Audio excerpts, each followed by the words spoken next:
Friends and welcome to my channel Vishal Kumar ji के GS. तो विशाल कुमार जी के जीएस में एक बार आपका फिर से स्वागत है। जैसा कि हम प्रत्येक दिन आपके पास नई नई जानकारी लेकर आते रहते हैं और आज हम फिर एक नई जानकारी के साथ आपके बीच हाजिर हुए हैं और श्रृंखला है कंपटीशन से जुड़े हुए एग्जाम की। तो आज हम फिर एक नई जानकारी के साथ आपके बीच आए हैं।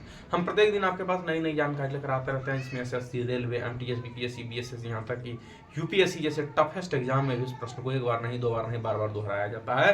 तो चलिए आज हम चलते हैं अपने लक्ष्य की ओर, बिना देर किए, बिना समय गवाए। चलिए मेरा पहला प्रश्न है कि कंगारू किस देश का राष्ट्रीय प्रतीक है।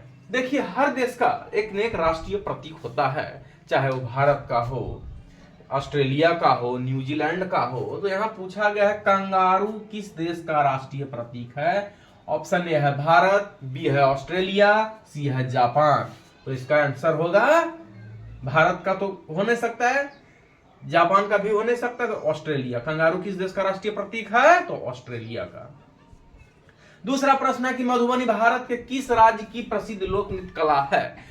देखिए मधुबनी जो है भारत के किस राज्य की प्रसिद्ध लोक कला की है। वहां पर जाएंगे तो बहुत अच्छे अच्छे पेंटिंग का काम होता है मधुबनी में। जब लोग ड्राइंग कहते हैं ना, तो वहां बहुत ही अच्छे से कला का काम वहां के लोग जानते हैं। तो किस राज्य की है, तो झारखंड, बी है उड़ीसा, सी है बिहार। तो इसका आंसर होगा सी, बिहार। मधुबनी तो बिहार जिले में स्थित है, तो इसका आंसर बिहार होगा। चलिए तीसरा प्रश्न है कि सबसे पुराना वेद कौन सा है। देखिए वेद 4 है, ऋग्वेद, सामवेद, यजुर्वेद, अथर्ववेद। वेद कितने हैं? 4। यहां पूछा गया है सबसे पुराना वेद कौन सा है।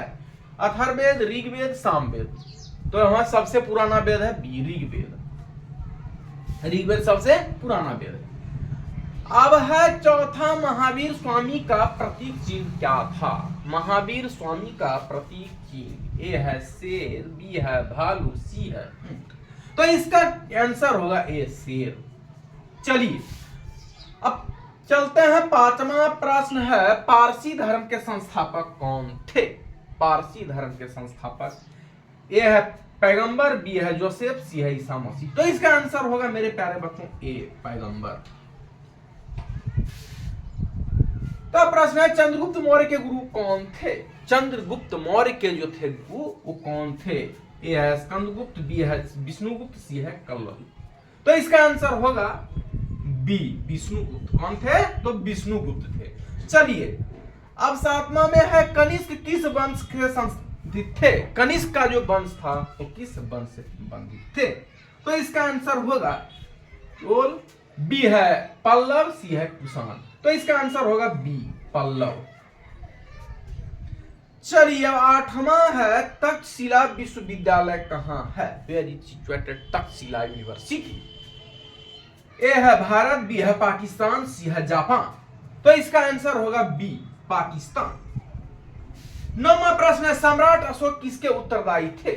सम्राट अशोक जो थे वो किसके उत्तरदायी थे। ए है चंद्रगुप्त, बी है बिंदुसार, सी है वंश की। तो इसका आंसर होगा बी, बिंदुसार। 10वां और अंतिम प्रश्न है कारगिल युद्ध कब हुआ। कारगिल युद्ध जो हुआ, जो लड़ाई कारगिल की हुई थी भारत और पाकिस्तान के बीच, वो कारगिल की लड़ाई कब लड़ी गई थी।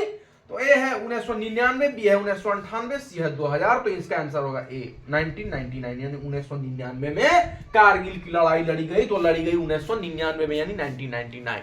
तो चलिए it is a very most important question for competition exam like SSC, railway, MTS, BPSC, BSS and most toughest exam UPSC जैसे बड़े बड़े प्रतियोगिता परीक्षा में इस प्रश्न को एक बार नहीं, दो बार नहीं, बार बार दोहराया जाता है। तो आज जो मैं आपके बीच लेकर आया हूं, हर साल उठने वाले प्रतियोगिता परीक्षा में इस प्रश्न को है। तो आज विशाल कुमार जी के जीएस में फिलहाल इतना ही। फिर मैं मिलूंगा एक नई जानकारी के साथ। I meet you next day and new information and who has written prepare competition exam like SSC, railway, MTS, BSS, BPSC and most toughest exam UPSC. हमारे इस वीडियो को देखें, लाइक करें, सब्सक्राइब करें, अपने दोस्तों को शेयर करें। हम फिर आपको मिलेंगे एक नई जानकारी के साथ। तब तक के लिए धन्यवाद।